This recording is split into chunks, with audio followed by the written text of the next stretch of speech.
Hello, salam, shalom, namaste, sasrikal, aloha, hola, ciao, bonjour, buna, and privyet, and mabuhay. It's really, really good to be with you again, and I know you'll be so happy you're joining us today because we have a very special guest with us, and it's Glenda Kroll, who is a life coach and reinvention specialist. Can't wait to hear more from you, Glenda, and welcome. Thank you so much for asking me to come here, and I am so pleased and honored to be here and being here to connect up with you and your people. Thank you so Yes, much. absolutely. And Glenda, please tell us more about who you are and what you do.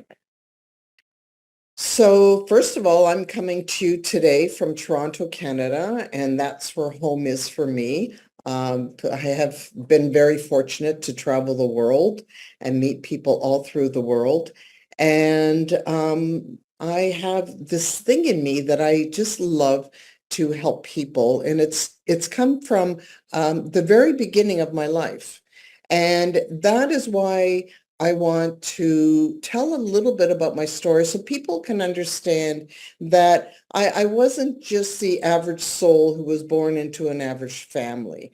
My parents were both working people that owned a retail store. So both of my parents were working, basically, when you own your own business 7 days a week. And I come from being the youngest of four kids, and I have two brothers that have special needs. So I grew up very quickly, never really being able to be the baby of the family. I actually turned into being more of the eldest in the family at a very young age. And I learned a lot from my siblings who had special needs. So, the old story is you never know who your teacher is. The teacher appears when the student is ready.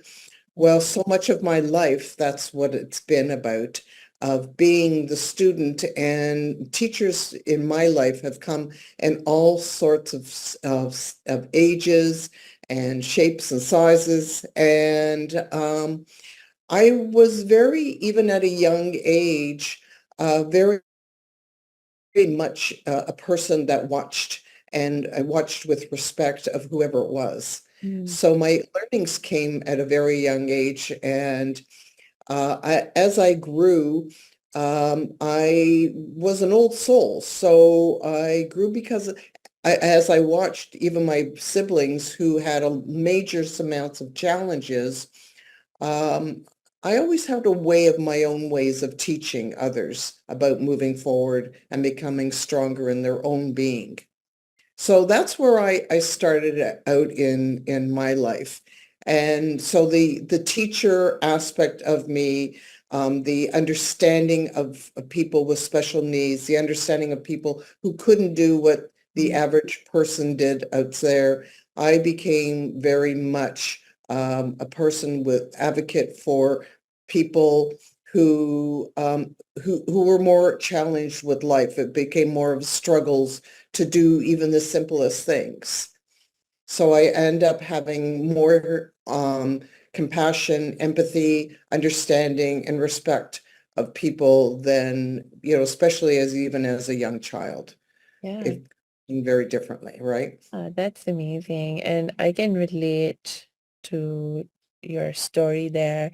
Uh, I also have a brother who has a severe disability, and uh, I think I was around maybe 14, 15 years old when I made more of a conscious decision to become an active caretaker for him.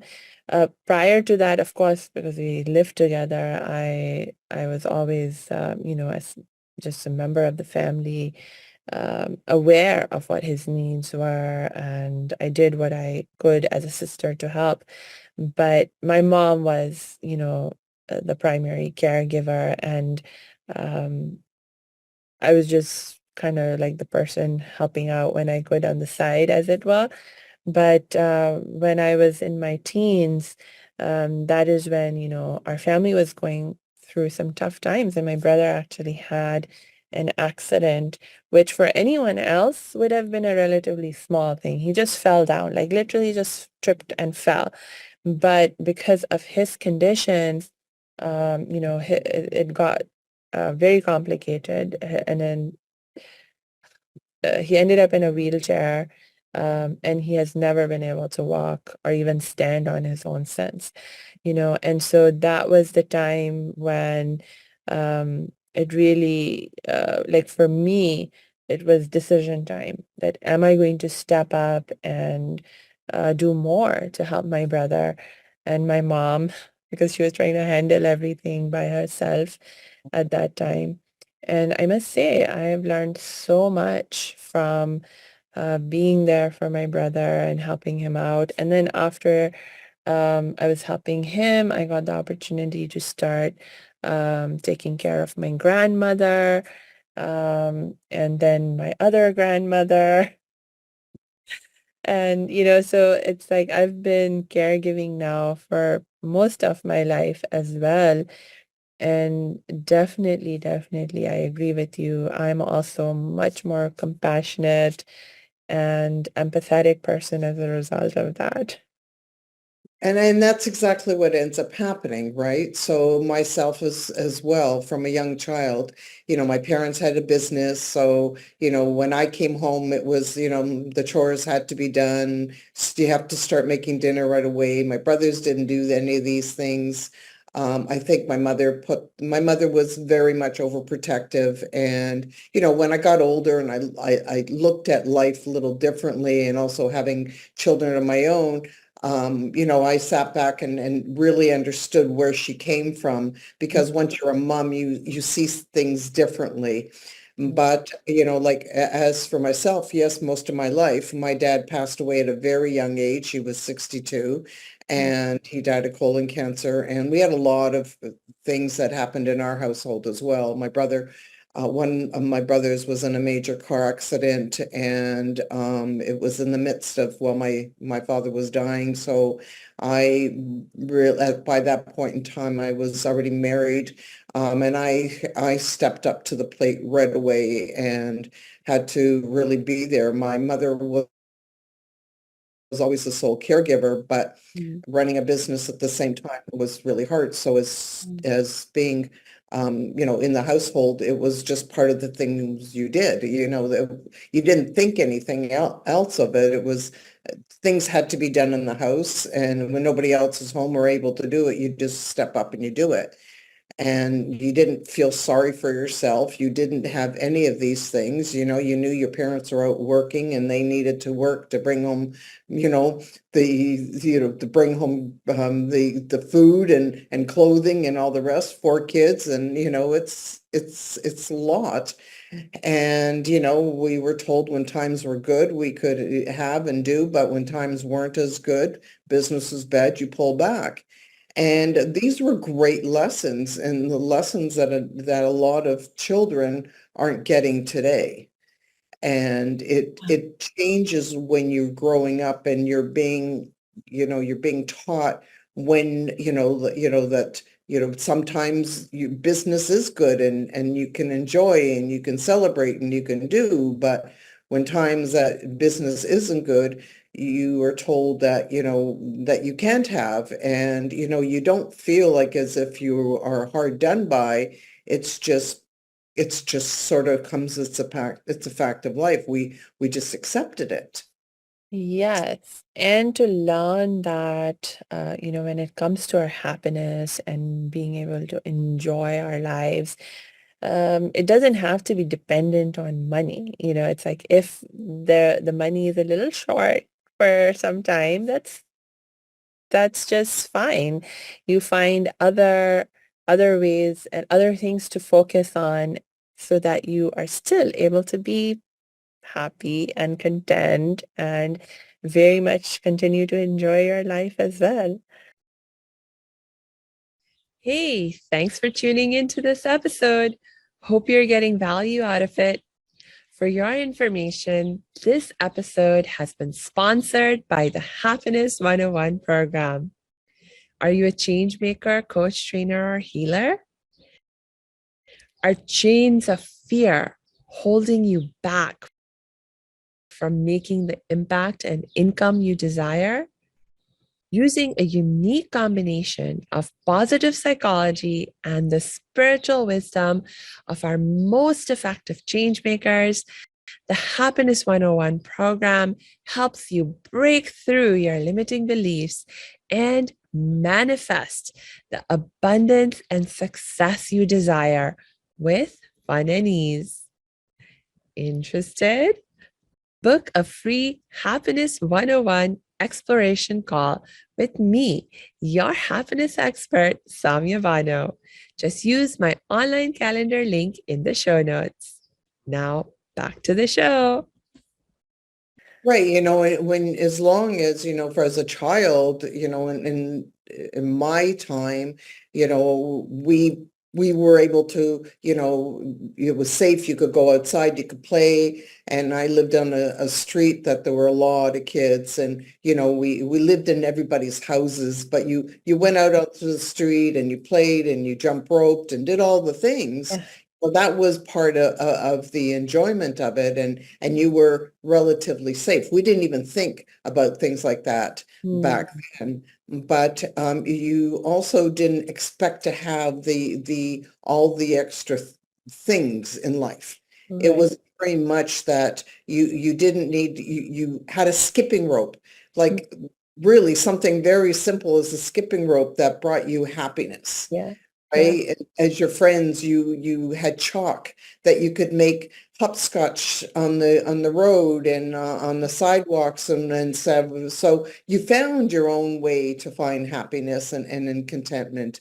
You didn't have, and I found that when I had kids, it became a little bit more of a challenging. Mhm.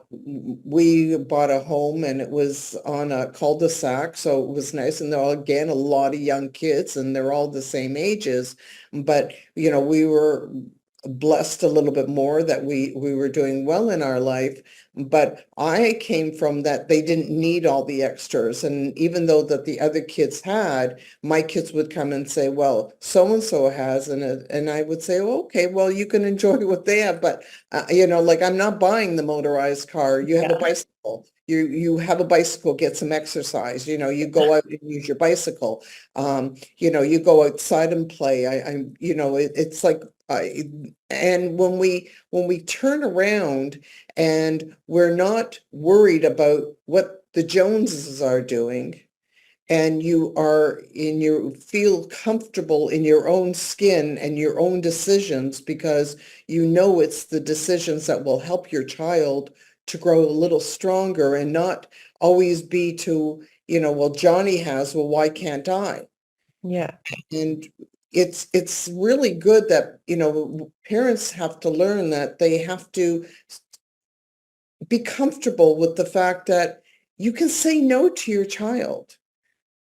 Like, there's certain things like, so as my kids were going, my parents never did this. They didn't give us allowances or things like that. Like if we wanted something, if we could afford it, we would buy it within reason, of course, but I was never the one to be asking for Mm. lots. Yeah. I was very mindful of the challenges that my parents had in their lives. So I actually, at a very young age, by the age of 16, I wanted to work. My parents and I battled a little bit because they just wanted me focusing on myself on school, Mm. but I didn't enjoy taking money from my parents. I wanted to make my own. And so I went out and I got myself a job, and that was the start of my life. And it actually brought a lot of really great ways of my career started actually doing from that, because from that one job, later, I came back to it again and I started a whole career through that. So it really brought up, my confidence and learning to be, that young woman who all I knew in my life was to work hard. Mm. And, it didn't expect much, and I always got more than what I expected because I was just a hard worker. I didn't know anything but hard work. Yeah. Yeah. Oh, that's So, so cool. Yeah. You so you start thinking in a different way. yeah. And, today we're going to talk a bit about parenting. Mm. And, I think um, I've learned so much from looking back from where I came. And then as I parented, my children are now both adults Mm. and both doing very well career-wise. And I'm really proud of the people that they become, because they're both in careers where they are there helping others and working hard. And, I'm not giving them like I've given them an education, which to me is something that for me is an important thing that I believe if a parent can help, it's, like I said to my children as they were going through school, that it's my pleasure to pay for it because I want them to come out not being in debt, to start out with either having a zero balance or a little bit of money in the bank, but not being in debt. Yeah. At least you have a fair chance in life. Mm. And, and my kids, until they got up and going, they lived with me because that was part of the whole thing. My son is now a lawyer, and my kids are very respectful of listening, but, through school, it was one of the things I saw his abilities. And when he was going through, I highly suggested I told him he didn't want to be a lawyer, and I told him he didn't have to be a lawyer. I don't care about that, but a law degree would open more doors. And when I explained things, but before we get into that part of it, let's just talk about having communication with your kids. Mhm. Yes. Talk about when they're little and giving them options. Yeah. Yeah. Because that is a very, very important issue indeed. Because especially like when you were sharing about um, not getting into this mindset of competing with the Joneses and, being able to say no to your kids. I see like a lot of parents struggling with that. Um, and the kids also really struggle with being different because as a kid, you're just trying to fit in. And so, there's this huge pressure that you feel as a child to be the same, to have the same things, to dress in the same kind of ways that your peers are dressing, to eat the same kind of foods, that everyone else is eating, etc. And when you are different, it makes things hard. And you could be different in many different ways and so many different I know because my family has moved around. I have been different from the kids around me in many different ways most of my life. Um, and it definitely eh, mm, can be very challenging if you don't have a sense of being grounded in your own roots and a sense of confidence in your own identity. And so, how do you even begin to help your kids develop that um, and communicate that to them, you know? So, it all starts with, there's a word that I use a lot of in my coaching, and the word is being aware. Mm. We have to become aware of everything around us. We got to even become aware about who we are and the person we are, and our traits. We got to be aware of our strengths, our weaknesses, and it's all these things that we have to be aware of. So I found out at a very young age when my kids was, my son was a very even-tempered, easy child. Mm. It was like he was one of those push button kids. Like he did as he was told. I could go into a china shop with him and I would say to him, his name is David, and I would say, now, David, you look at all the pretty things, but you're not allowed to touch. Just look. And he would listen. Oh, And it was so easy, and he was smart, and you could see the twinkle, and he asked questions. So a lot of these things. So it was very easy. But then I had this little girl that came, and my daughter, Jennifer, God bless her, it was totally the opposite. She wanted to touch everything. No, didn't want to enter into her language. But what I learned at a very young age from when I saw them, that I had to parent them different. See, mhm. so David, I could say no, and this is the reason why, Yeah. and he would accept it. But Jennifer, if I said no, and this is the reason, she couldn't hear the reason why anymore, because by the time I was saying no, she was to a temper tantrum. Yeah. So right then, as a very young child, I decided, oh, I can't do this. And what I started doing with her is I realized I had to be different. So what I started with her is I started explaining the reason of my decision, and then I would tell her a yes or a no. Mm. So she started to understand a lot more. Another thing is, as I was growing up, I was a very inquisitive child. I needed to know everything. I wanted to understand why the wheel turned. I wanted to understand why it lit, why the sky is blue, all the thing. And I never stopped. And my parents didn't have the energies for me and put me a lot of times to the side. So what I learned from being that type of a child and not getting a lot of my answers was to answer my kids and Mm. to explain things to them. Because when you have a full explanation, then you can make sense of things. Mhm. And I even went a step further, and I'll explain that in a minute. But it starts with talking to your children, not as if they're adults, but talking to them at their level to what degree that they need to. Mhm. So, you know what? Kids do bad things. But we all do bad things. But instead of pointing out the bad, start working out what they're doing well. Mm. When we start pointing out the bad, we're putting more effort and concentration onto that negative side. So that becomes the whole thing. Like it becomes what they start to understand. Um, But when you stop looking at the bad and start saying how good they are, even if they don't do well, if your kids are already in school and you're watching this and your kid is not doing well, then you need to start congratulating them for the fact that they go to school and that they went to that class, whatever level they're at. Yeah. You see, I don't agree on grades and all the rest.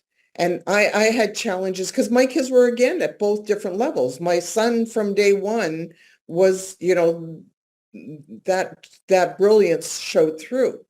Yeah. My daughter was more of the kid that had to work for what she got. Yeah.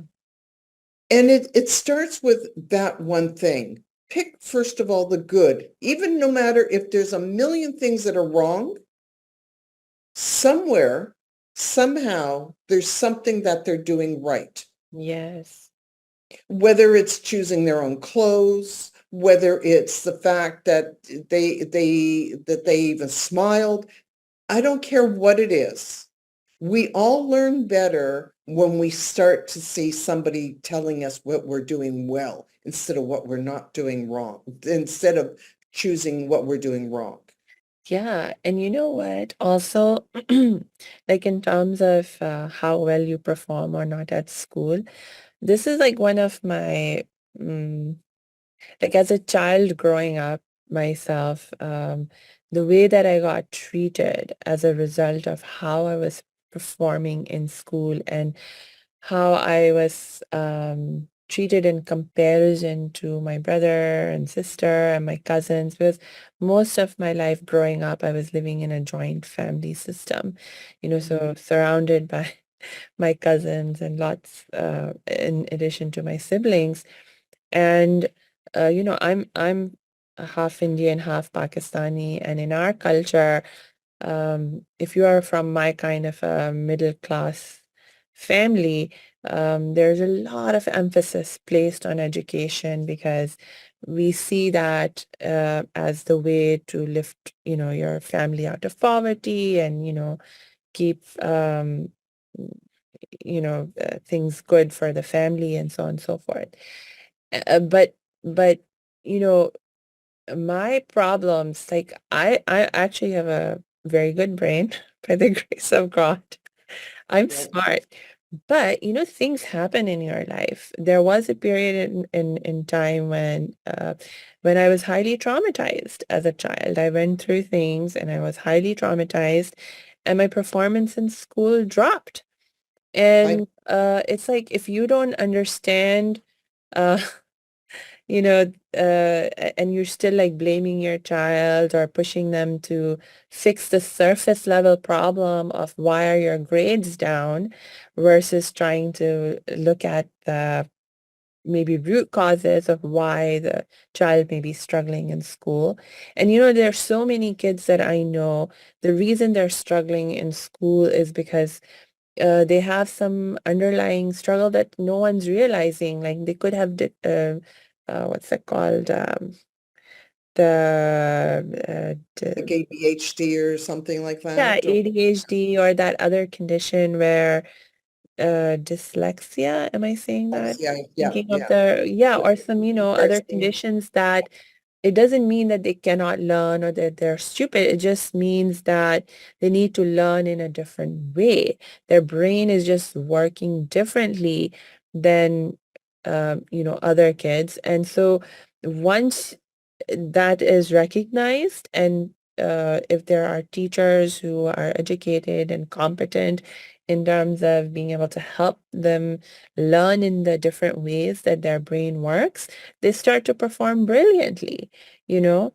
And so there are so many issues going on where, your kid may not be performing well, but it's actually not their fault.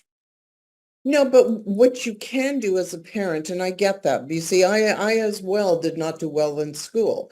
I didn't get the attention because my parents were busy with my siblings and that. And, I slacked off and, and I was, I was too smart for my own good.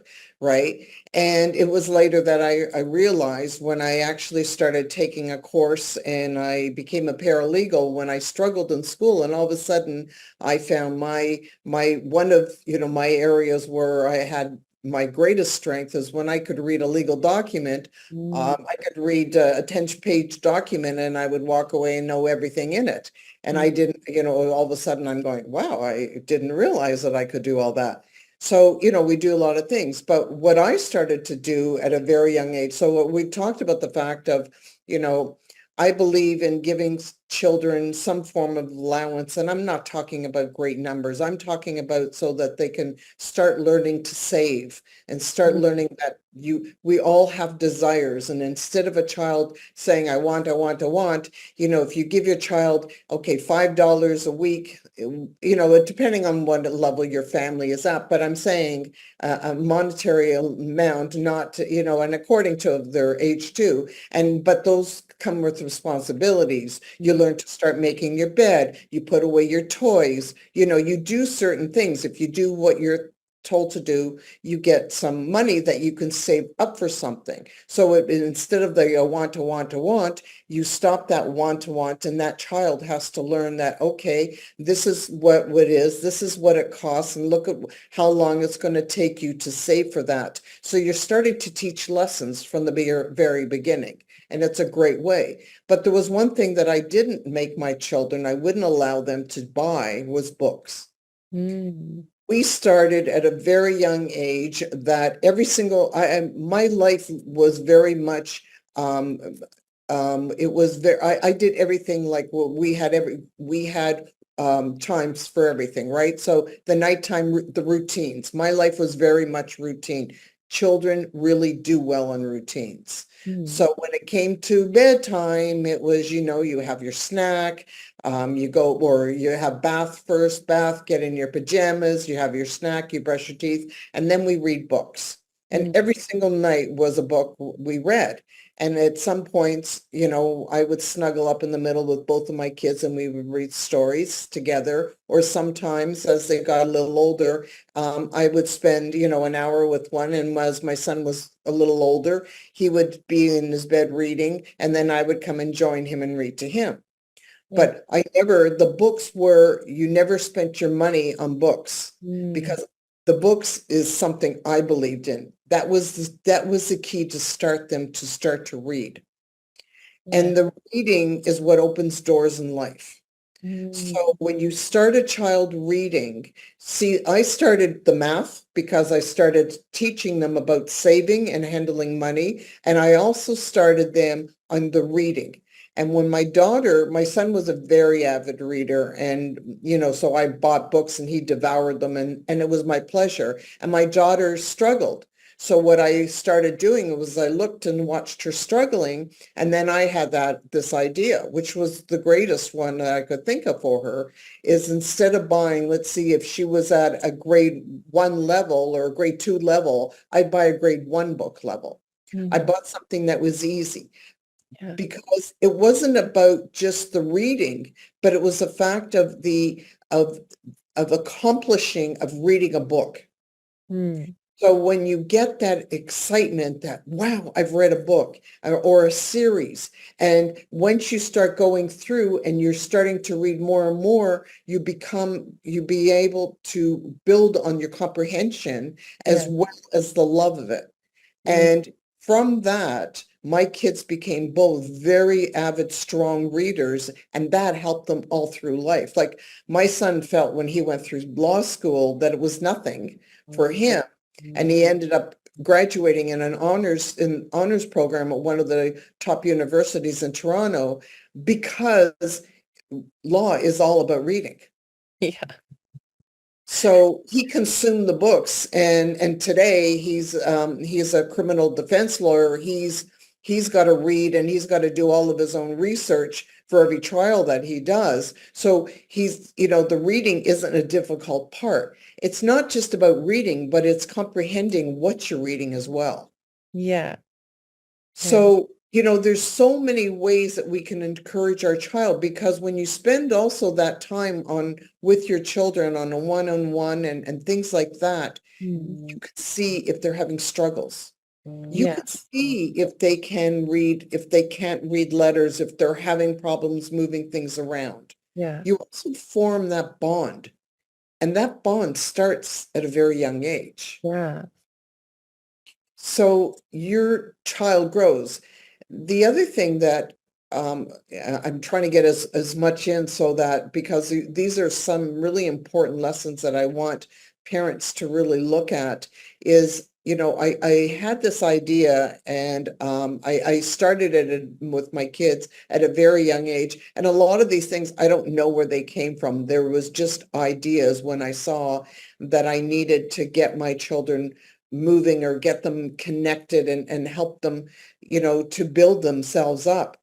Was, we talked about the yes and the no's, of being not afraid to say no to your child, because your kid can't do everything, and so when my kids were about, I would say starting to get about 10 or so years old, I decided at one time is, they would ask to do something, and, for the most part, if it made sense or whatever, I would say yes. Mm, But there were times when I had to say no.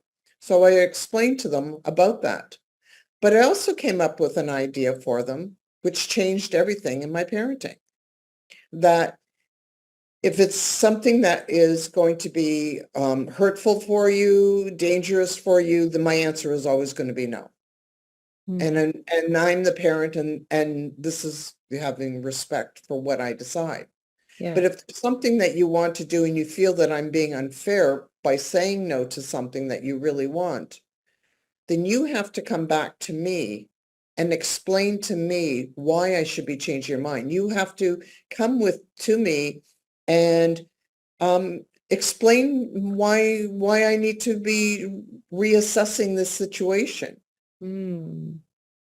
And it gave them the power of knowing that, first of all, they looked at things. Second of all, no didn't always mean no. Because Mm. many times I would say, you know what, you got a good point. Okay, I'll go with it. Yeah, you can do it. Because they made sense. Yeah. So it started them thinking. You Mm. see, the whole idea about life is thinking outside the box. Yes. No, that's really important. I think, no, I really appreciate this, what you're sharing, that, you allowed your kids to come back and reason with you. I think that's so important.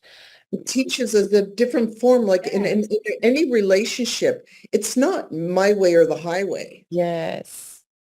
How Yeah. do you, like the best negotiations is when you both win. Well, if you start learning to negotiate at an early age, you will be a much more successful person because you know it's not always going to be, it's not always your way, but if you can think of a way to build your case, Mhm. sort of say, then why not? Yes. Yes. Yeah. Hmm. I must say that in our traditional Indian Pakistani culture, this is something that I struggled with as a young person because um, in our culture, there is this, um, at least if you're in a more traditional kind of family that I was in, there is this expectation of you hear and you obey. Like my grandmother had this saying that was sort of drilled into my mom. And then my mom actually had a somewhat easier attitude with me than my grandmother did with her. But my grandmother would say, uh, never ask me why, just do or die. So, and that was an expectation, that it wasn't just about my grandmother as an individual person, but really that was a cultural expectation that everyone around us was sort of um, expected to live by, that you listen to your elders, you don't question them, and actually questioning the decisions of your elders was considered disrespectful. And you cannot be disrespectful to your elders. That's like a huge no-no. And so, you were really like, even to the point that even when we were in school, I studied for as long as, I studied in India and I've studied in school in Pakistan. And in both countries, the attitude there is like they don't teach you critical thinking. I remember we were told to memorize essays that we would then reproduce. And the more accurate your reproduction was, the better your grades were. There was no like you weren't expected to innovate, think for yourself. Not only were you not expected to, but if you did think for yourself and write your own stuff, you actually had your uh, grades knocked down. And so that was one of the things like that I found very challenging when I ended up in America. And I started going to college here. I was college age when I came to America. And it was like, oh no, you have to think for yourself and come up with your own thesis and find the evidence to support it and, write these essays and papers. And it's all supposed to be based on my critical thinking. And it was just really challenging for me to learn that as a skill because in my schooling in India and Pakistan, that was not what I had been trained for. So, but I became very excellent at memorization. So, like over here, uh, kids find or students find it difficult to study for cumulative exams. But for me, it was a breeze Yeah. because, that's how we were trained. It was like memorize, memorize, memorize, huge amounts of information. Ah, so there's this cultural context that was not just in the family, even in the wider culture, even in the workplace. You see, you go and you're like expected to do what you're told. So but now being here in America and having experienced this different way of living and more independent way of thinking, I must say I really have come to appreciate it.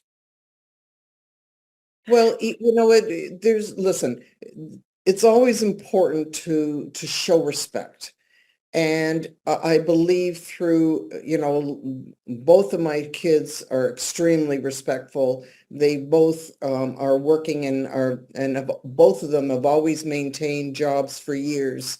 Like they've never been the type of people that they go back and forth, even as, when my son's first job was working at a supermarket, it was time where he had an option where and here in Canada, a lot of the time during the summer, a lot of kids go to camp.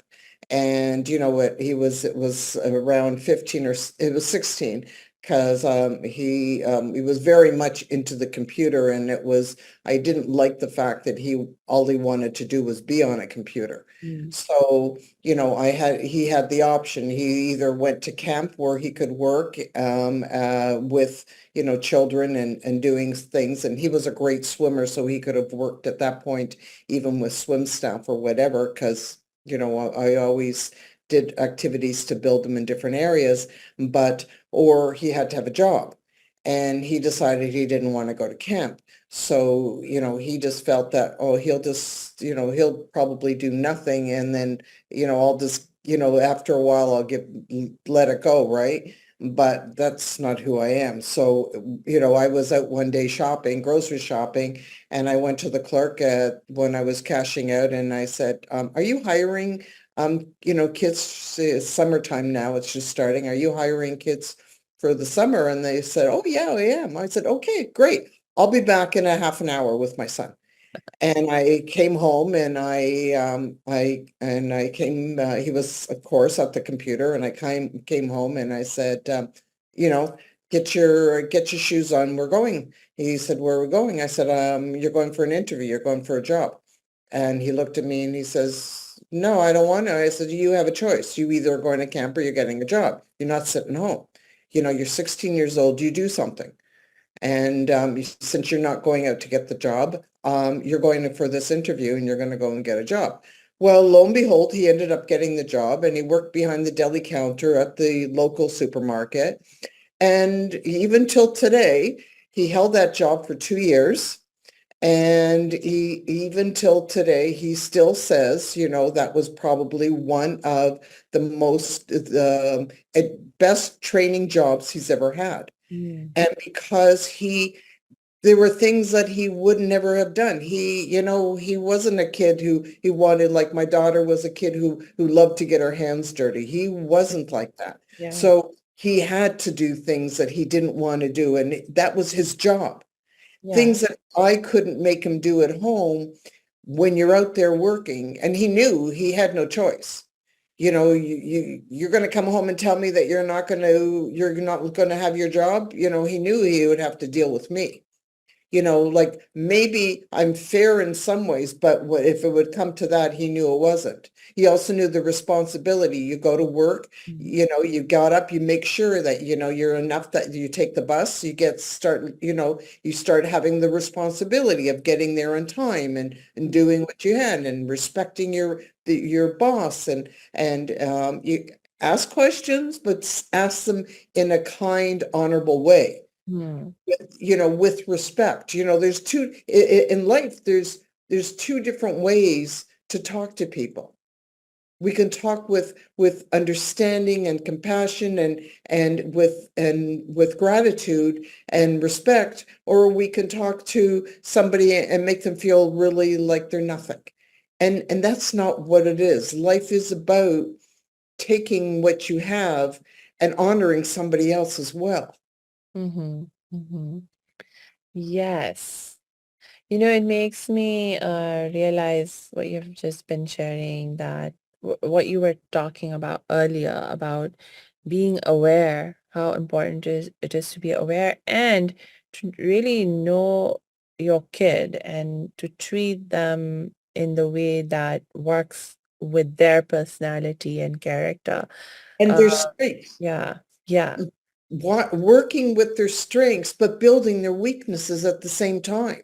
Yes, yes, because that's true. It's like our natural tendency for most people is that, we want to stay in our comfort zone. And as a parent, one of the things that you're trying to do is, help your kids learn how to step out of their comfort zone so they can grow in healthy ways. And so to know your kid in terms of, okay, this is something that they love to do already and they'll do more than enough of it. But here is something that it would be good for them to at least try out and Well, and that's the whole yeah, thing, right? So my son was an introvert. yeah, So to talk to strangers, that wasn't something he would shy away from. yeah. So now having to serve customers Hmm. and having to talk to customers, Yeah, that was building. yeah. That was beyond, because now he has no choice but to serve people. And it's a humbling experience to be serving people. Hmm. And isn't that really, and if you look at it in most jobs, we're here to serve others. That's what life is about, is us serving others. Hmm. And as a coach, I'm here to serve my clients, to make to do the best that I can do so that they will achieve what they need to achieve. Yeah. And once we understand the idea of serving one another Mhm. in a kind, understanding way, we build and we can be building in a better way. So Yes. it's not to, you know, I always made sure that because my son was very smart in school, his teachers a lot of time put him on to a pedestal. Mm. And I didn't like that. So I, as a mother, had to make sure that I brought them back down to earth Yeah. without knocking him down, Hmm. Hmm. because he still has to serve. He still has to do. He still has to learn. Yeah. He That was his strength was in one area, but he had weaknesses in others. Yes. And we all have weaknesses, but we all have strengths. We all have brilliance. So, and what I do is I help people find their brilliance, and maybe that's helping them be a greater parent. Maybe that's helping them to, like I do at points, part of what I do is in reinventing themselves, because maybe struggles have knocked them down, whether it's a job that they've lost, a business that has gone under, a divorce, whatever. Those things knock us down and we lose our confidence. We lose who we are and we start doubting ourselves. Or maybe you doubt yourself even as a parent.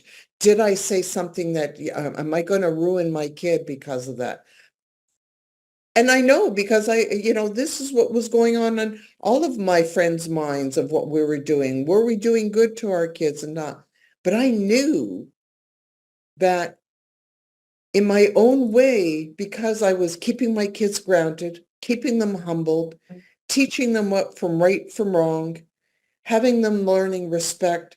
Those are what really mattered in life. Yeah. And Yeah. and constantly building them up so that they learned that they had confidence in themselves. Yes. Yeah. I mean, eventually, that's, I agree with you. That is the best gift you can give to your kids is to educate them, give them awesome values and help them to become people who are really well grounded in those values and ethics.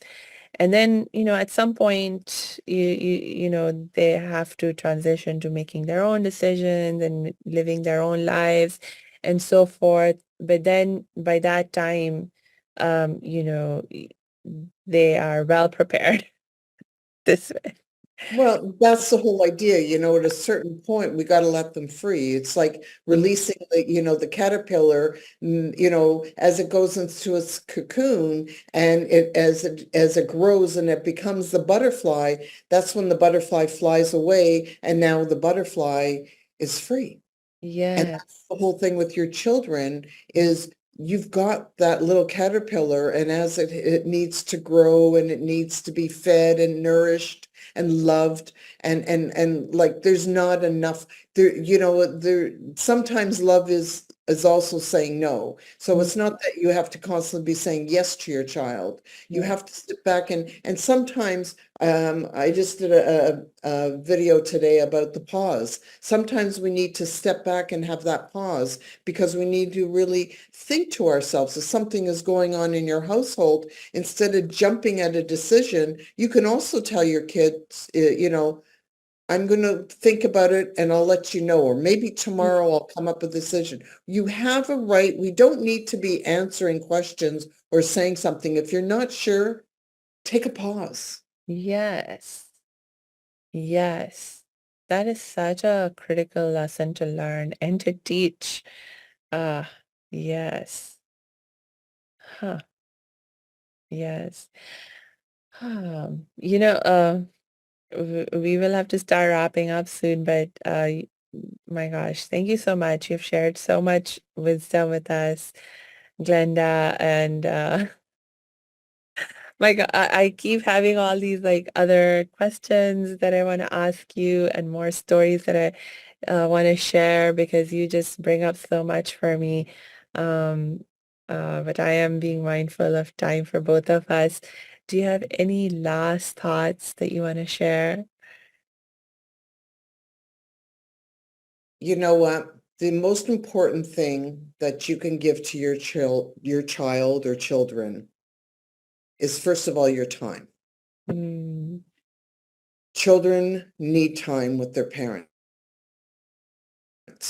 And I know it's so hard today. Everybody's working and trying to make a living. But, there was one thing that I always tried to do. I had two children and I had a spouse who was never really around. And I found ways of giving my children also one-on-one time because they need that time so that I can make them special, so I can create that bond. When your child has that bond with you,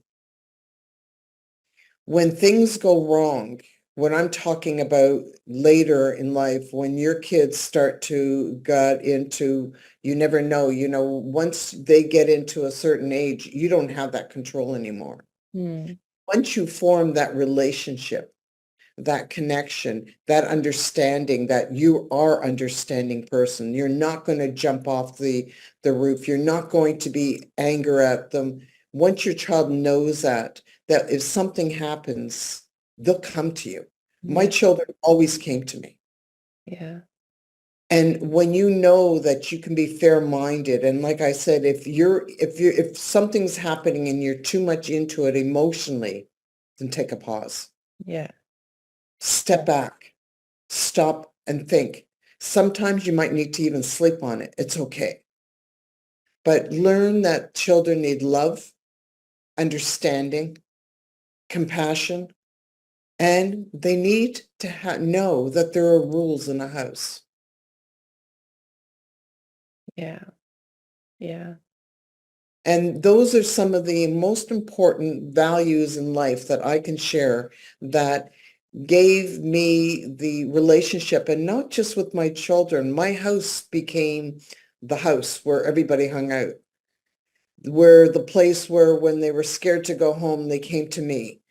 And, it just recently, last summer, my daughter got married, and it was the most beautiful thing where all of her friends came running to me to tell me how much of a difference I made in their lives, because my house was a safe house. My house was as I didn't judge. My Mm. house was about listening to what was going on loud as they talked. This means the world in our society. There's so much out there, drugs, behaviors, all sorts of things. If your kid is scared to come to you because they're scared that you're going to judge them, you're going to criticize them, you're going to discipline them in a negative way, they're going to get into trouble. And you know what? The saying goes, small kids, small problems, big kids, big problems. I've Yes. lived through it all. Yeah. And the one important thing more than anything else that you can ever have is that connection, that when those big problems come, they come to you and they say to you, Mom, Dad, this is what's going on. What's your opinion? Mm. Not too many kids come back and ask you your opinion. Yeah. So that's what I really want to have today. My name is Glenda Kroll. I'm here. I am a coach. I'm a life coach. I've, I help people dealing with their children, helping you to deal with and becoming your best self. My website is glendakroll.com. My last name is Kroll. Even if you need a sounding board and you just want to reach out I do a 45-minute free contact, whether you want to work with me or afterwards you don't want to, that's fine. But sometimes we just need a person who really will listen without judgment, and that's what I do. Yeah. Thank you, Glenda. That's really amazing. And my last reminder to our audience is just to make sure you check those show notes because we will drop Glenda's links in there so you can connect with her and get help and support whenever you're ready for it. And also, sorry, I don't want to interrupt, but I will be providing an ebook about parenting. Mhm. So look for the link that will be also under there, and you will be able to get a free ebook that will give you some guides. Excellent. Thank you so much. Really appreciate your sharing that gift with us. And so until we connect next time, I wish you lots and lots of peace and joy.